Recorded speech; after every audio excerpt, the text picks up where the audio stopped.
Salut à tous, c'est le club de la semaine les gars, comment on va, tranquille, aujourd'hui les gars, nouvelle vidéo, tu vois, avec comme tout, ça va ou quoi?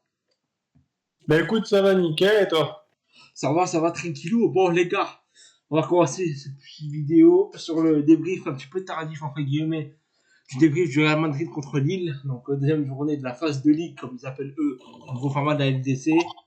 Donc on va débriefer tout ça tranquillou, tranquillou bilou. Bon, on va déjà, avant que je commence à parler du match en globalité, on va déjà commencer par la compo.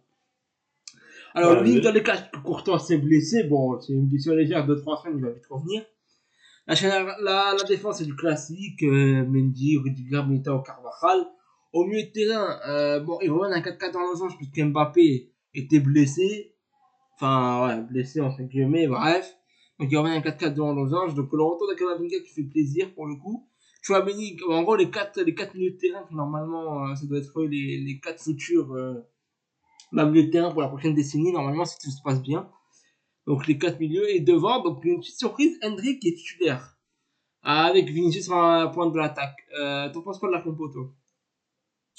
Bah, la compo, elle est bien. Petite surprise avec le fameux petit Hendrik. En plus, ça faisait un petit moment que ça portait dans la communauté du Real Madrid. Il voulait le voir titulaire parce qu'il était sur bonne performance, sur bonne performance. Donc, bon, match titulaire. En plus, ça va, c'est face à Lille en LDC. On voit qu'il sait quand même gérer la pression. Donc, ça, c'était bien. Mais après, dans le reste, ouais, non, la compo en soi, pour moi, elle était bien. Là, pour le coup, elle était bien. Il peut reposer des joueurs comme Mbappé, euh, comme Rodrigo. Rodrigo, comme d'autres joueurs, parce que on rappelle, le Real Madrid va devoir jouer énormément de matchs cette saison, donc mieux vaut les faire reposer le Ouais. plus possible. Ouais. Ouais. Le début du match, il était un peu éteint. Donc, Ouais. Donc, bon, on va. Alors, avant qu'on décrypte les buts, je vais d'abord parler du match dans la globalité. Moi, personnellement, le match, moi, je l'ai vu. Bon, j'ai pas tout vu parce que, bon, après, j'ai pas grand chose à. J'ai pas grand chose à. Enfin, j'ai pas raté grand chose entre guillemets parce que, en vrai, le match, il était pas. En fait, Lille a posé énormément de problèmes au Real Madrid, surtout défensivement, ils étaient bien en place. Bruno Genesio a très bien préparé son équipe, donc comme on l'appelle Pep Guardiola Genesio. Parce que Genesio, c'est que Genesio, il faut quand même en parler, que contre les grandes équipes, dans toutes les équipes en Europe, il fait toujours quelque chose de bien. Avec nous, contre City, il leur a fait très mal. Contre le Real, pareil. Franchement, bah, c'est le Genesio, seul, pour l'instant, apparemment, il aurait cette petite étiquette et fait partie des très peu d'entraîneurs qui ont gagné Guardiola, Mourinho et Ancelotti. Donc, ouais, dans les compétitions européennes, c'est le seul à l'avoir fait. c'est fort, hein. Donc, en vrai, c'est fort. C'est pour moi, ça, pour moi, c'est une étiquette qui est quand même forte quand même pour un entraîneur de son gabarit. Et puis, ce qu'il a montré face au Real Madrid avec Lille, ça a été pour moi du très beau jeu lillois que j'ai vu face à Lille, face au Real Madrid. Donc, non, non, je pense qu'il a été très très bon. Il a su s'adapter à l'adversité qu'il avait en face de lui. Il a su s'adapter aux joueurs qu'il avait, comment il allait pouvoir les placer dans le match, comment il allait pouvoir compter, de faire des occasions pour au moins leur faire comprendre que voilà, s'il y a une occasion, il va falloir jouer avec la malice avec le Real Madrid parce que comme un grand joueur, un ancien grand joueur disait, si tu ne tues pas le Real Madrid te tue. Ouais, bah, en vrai, ouais, bah, c'est que Donc, donc c'est tout ça. Là, pour le coup, Bruno Genesio, je pense qu'il a pris ça au pied de la lettre. Si tu tues pas le Real Madrid, bah, le Real Madrid te tue. Bah, Genesio, il a vite compris ça, il a fait ça à sa manière, à sa sauce. Et puis, c'est ce qui a donné ce match-là. En tout cas, je suis d'accord avec toi, le Real a été un peu percutant un peu de temps en temps, mais ouais. Mais bon, pas au bout des espérances en fait, pas grand escomptées dans chose. ce match. Ouais, pas grand chose. Donc, bon. Donc, voilà, donc en globalité, ça a été mon match du côté des Madrid. Très bon match du côté des Lille, comme on a dit, c'était très bien fait. Maintenant, les gars, on va passer à la description des buts. Enfin, d'abord, avant ça, j'aimerais en parler justement. L'unique but de la rencontre. Bah, avant de parler de ça, justement, j'aimerais bien parler de l'arrêt réflexe de Lounine. Parce que bon, Lounine, déjà depuis la saison dernière, c'était un très bon gardien. Là, il confirme bien que quand Courtois n'est pas Bah, là. il avait tout fait, hein, au passage, petite dédicace à Lonin, mais c'est lui qui avait fait le plus gros travail en LDC la saison dernière avec le Real Madrid. Hein. Combien de fois il a sauvé le cul du Real dans la cage face à des équipes que voilà, il y a des buts qui auraient pu facilement rentrer, il les a sauvés. Et au contraire, je suis dégoûté qu'il n'ait pas pu jouer à la finale. Ouais. Ouais, en plus, on a. Ouais. Donc, bon, bref. Donc déjà, comme on a dit en mi-temps, le Real Madrid, c'est pas beaucoup procuré de beaucoup d'occasions. Déjà, Lille, c'est pour une grosse occasion avant le but, c'est-à-dire avec un bon centre. Donc, David qui est tout seul, en gros, comme Carvajal et Militao sont à l'ouest. Donc, David est tout seul pour mettre une tête. Très, très bon réflexe de lui, heureusement. Donc, il retarde vraiment l'échéance. Donc, c'est Ouais. bon. On sait qu'il y Il a eu a le but. fait, au passage, le Loup, il a fait un double arrêt, hein, tout celle-ci, au passage. Hein. Il n'y a Ouais, pas ouais, que bah sur après, la j'ai tête, pas t'as l'autre vu, image, mais ouais. il te met la tête, Oui, la c'est vrai balle, elle est qu'après, oui, encore en oui, jeu. après, ouais, après, en fait, David, il voulait le reprendre et le ligne se couche rapidement pour l'arrêter. Hein. Voilà, c'est ça. Il lui bloque vraiment tout le passage du sinon, sinon c'était but, hein, bien sûr. Donc, Donc, voilà, donc franchement, une grosse dédicace à lui parce que ça a été l'une des satisfactions avec Kamavinga au premier mi-temps qui était plutôt bon dans la récupération du ballon. Sinon, les autres, ils étaient vraiment éclatés. Donc, voilà, comme ça, on met tout dans le même sac, c'est plus on rapide. sentait que les joueurs français avaient envie de faire un score à Lille, hein, parce que quand je vois l'attitude qu'avait Kamavinga, Mini, et puis même Mbappé dans la seconde période, quand tu les vois rentrer, ils avaient envie de faire quelque chose. Parce que surtout Mbappé, qui connaissait très très bien Lille, lui, il sait comment percer. Bon, malheureusement, il avait l'habitude. En plus, ça s'est vu. Mais je vais en parler un peu plus tard sur Mbappé. En tout cas, pendant la période, tu vois, Mini, ils étaient très, très durs dans les contacts. Ils faisaient montrer que voilà, on est chez nous, genre, entre parenthèses, voilà, c'est on vous connaît, on va pas vous faire de cadeaux, quoi. Et ça se voyait. Je pense qu'il y avait plus, surtout du côté de Kamavinga, des fois dans ces duels, il a été un peu trop appuyé. Pour moi, je pense que Kamavinga était complètement déconcentré. Il n'était pas concentré sur le style de jeu que produire. Et dans sa tête, il était en mode se dire, ouais, faut que je détruise le. Mais non, non, t'es pas tout seul contre 11 joueurs. T'es un 11 contre 11. Il y a eu des possessions de balles où le gars, ou Kamavinga, Tchouaméni, ont fait des choix un peu douteux quoi, dans leur passe. Donc c'est un peu dommage. Voilà, bon, après, je pense pas que Kamavinga avait dans l'optique de détruire les joueurs. De Bah, ce que, quand tu les vois jouer, quand tu vois Kamavinga il fait autant d'erreurs dans les duels, qui des fois il en remporté, mais il est tout le temps appelé et rappelé à l'ordre par l'arbitre autant que Chouamini, c'est qu'il y a un sérieux ah ouais, problème. Kamavinga fait beaucoup de fautes, ça c'est dans sa nature. Mais bref, Il a fait que ça tout le long du match, on part, il a on, fait que ça. en Qu'est-ce que tu parlant veux qu'on fasse d'autre? en parlant de Kamavinga, bon, on va en venir au but parce que le but est venu d'une erreur encore une fois de Kamavinga. Donc, bon, Yaman, y a pas de débat. De toute façon, je vois pas pourquoi la VAR, ils ont mis autant de temps pour. Sur la VAR, faudrait un jour en parler, que ça prend 40 000 ans, alors que nous, à la télé, on voit très bien qu'il y a faute. Bon, je sais pas, moi, aller plus vite, gagner du temps un jour.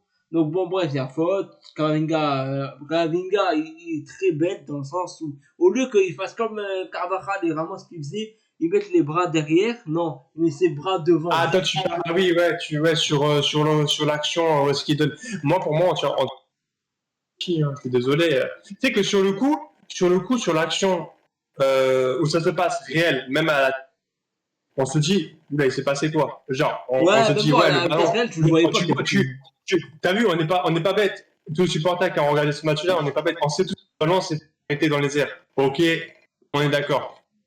Mais, moi, je me suis dit, ouais, à la limite, tu sais que moi, de base, je croyais que c'était son coude, donc son bras à gauche, qu'il avait chopé la main. Mais non, pas du tout. C'est l'autre main qui est complètement décollé du corps qui lui chope. Et là, j'ai fait, ah, bon, putain. Quand j'ai vu le ralenti, j'ai fait, bah, c'est penalty. Penalty pour Lille. Penalty à 100% même.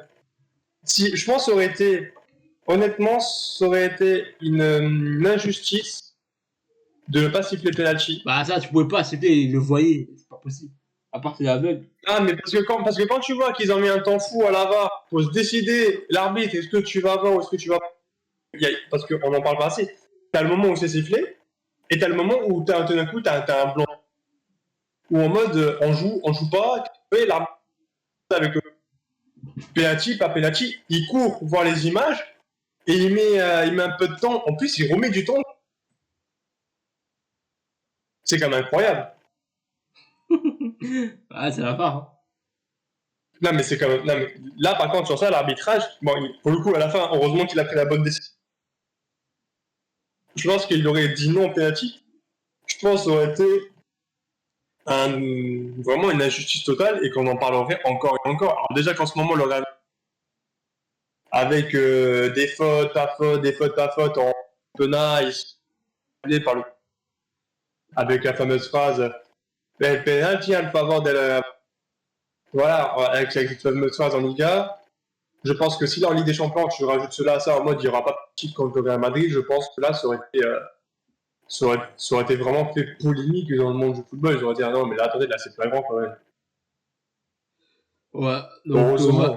Heureusement qu'il a sifflé parce que le Voilà, temps parce qu'il que a vous mis pouvez, vous pour pouvez tout pas ça, dépasser. t'as pas dû tellement de temps qu'à la fin le match, je me suis dit, il fait quoi l'arbitre? Il réfléchit, il est où encore?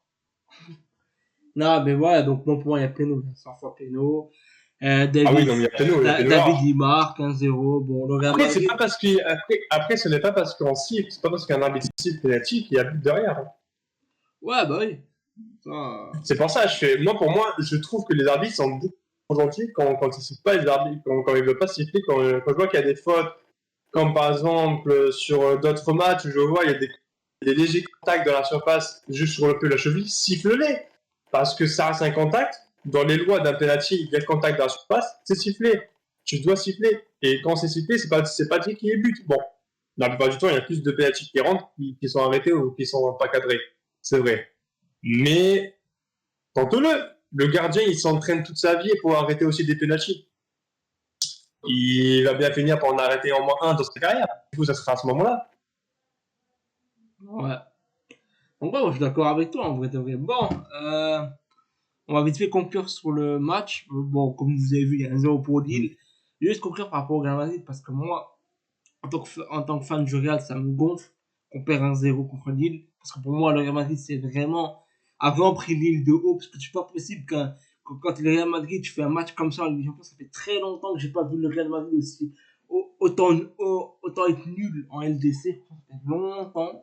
Même contre Et t'as City, ça même contre City, le retour au Real Madrid, après ils ont ouvert le score au retour, ils ont mis la muraille de Chine.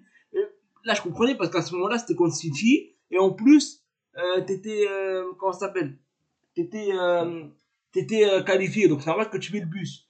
Mais franchement, même là, même après la mi-temps on va y revenir contre City, ça fait Non, longtemps. mais même, je repasse à la masse que t'as vu en première mi-temps, penalty de Lille, ok, il est rentré, ok, en passage tiré, et dans tout ça, je vois pas cette grinta où t'as l'habitude de voir en Ligue des Champions, quand le Real se prend un but, ils réagissent, mais instant. Genre Bah vraiment, ouais. tu vois l'équipe, elle se change, il y a plus d'occasions pour le Real, il y a plus de manières, il y a même carrément, en seconde période, il va avoir but dès les 40 premières minutes, dès les 20 premières minutes de la seconde période, je me suis dit, ouais, il va avoir but pour le Real. Pas du tout, au contraire, j'ai vu l'inverse, j'ai vu Lille qui voulait encore marquer plus de buts. J'ai C'est fait, inquiétant, ça. c'est pas normal. J'ai fait, c'est pas normal que là, je crois qu'il s'appelle Zaragoza, je sais pas, non, Non, Zagreb, il a fait un vrai match. Hein. il a fait un vrai match, ce joueur-là. Puis même aussi, Benjamin André, il y a eu de Lille, ils ont fait un très gros match, dont Lucas Chevalier, qu'au passage, sauve Lille sur les 4-5 dernières minutes du match. C'est la folie là du côté de Lille où le Real a failli marquer le but 15 fois. Normalement, il aurait dû rentrer le ballon, mais bon. Lucas Chevalier, il a dit non. Pour moi, ce que je dois retenir dans ce match-là, honnêtement, c'est que le Real a été, pour moi, éteint. Éteint pour des raisons, de toute façon, on en avait un peu discuté au préalable, mais c'était, pour moi, il y a eu des circonstances atténuantes. On rappelle que ce nouveau format, il est bien, mais pas trop, parce que dans soi, tu joues tous les 3 jours. Ouais. Tous les 3 jours, il y a un match. La fatigue commence à se ressentir. Ouais. Parce que je pense que si on serait dans un ancien format où il y aurait un match, Lille et Real, je pense qu'on n'aurait pas vu ce match-là, honnêtement.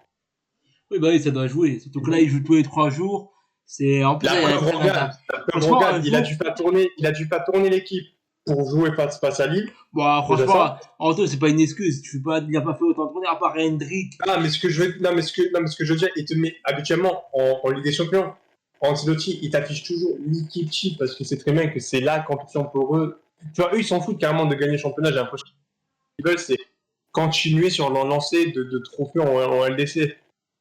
Tu vois, ils veulent avoir ce problème disant, bah regardez, on a plus de place chez nous pour placer nos LDC, tu vois. Je le rappelle qu'il leur faut encore 3 LDC, ils auront plus de place pour les placer chez eux. Il va falloir qu'ils achètent bientôt un musée pour les mettre les prochaines LDC qui gagneront. Et ils vont Donc, aménager tu une vois, nouvelle c'est salle. comme... Il leur reste encore 3 ans de victoire à faire, et après, je sais pas où est-ce qu'ils vont les placer. Sûrement, ils vont finir par donner les autres à des joueurs ou aux supporters, tenez ces cadeaux. Ah, vous êtes je jure, non, mais je te jure, je te jure que c'est vrai. Évidemment, je pense que c'est ce qu'ils vont finir par faire. Bon, bref. Et pour moi, le Real Madrid, je les ai trouvés pas comme d'habitude. Beaucoup plus fatigués, même si le Real, ils auraient pu faire un meilleur match, honnêtement. Pour moi, ok, tu perds face à Lille. Lille a fait un très gros match du début jusqu'à la fin. Pour moi, il y a eu 2 gardiens extraordinaires, Louni et Lucas Chevalier, ont fait des arrêts de dingue de chaque côté. Mais comment tu peux faire un match, t'es en LDC, c'est ta compétition, surtout pour le Real Madrid, c'est la compétition du Real Madrid. T'es là et tu me fais une première mi-temps, mais la même qu'en seconde période, voire même pire en seconde période. Surtout quand quand j'entends Mbappé qui rentre, je me dis, allez, un joueur de Ligue 1, ex-joueur de Ligue 1, il les connaît bien. Qu'est-ce qu'il fait Mbappé? Mbappé, il voit Lille, il se met en terrain face à il va dans la... il se crée au PSG, tu le vois, il fait, mais pourquoi tu m'as... Quand j'avais 3 joueurs autour de moi? Mais parce que le Real Madrid va pas jouer en passe comme ça. Mais Mbappé, mais t'es au Real, t'es plus au PSG. Tu me fais quoi là, tu me fais des actions. Il s'est placé comme. Oh, ma parole, il s'est placé de ma manière qu'encore. Tu sais, là, les petits trous, les petits espaces et tout dans la défense.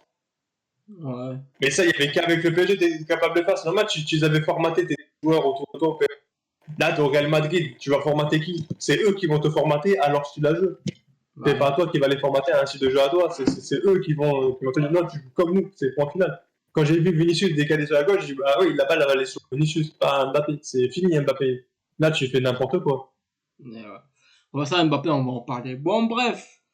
Bon, je pense qu'on a un peu tout dit dans le match. Bon, les gars, n'hésitez pas. Grosso modo, oui, on en fait le tour. Ouais, bah oui. De toute façon, on va pas on va pas inventer l'eau chaude, comme on dit.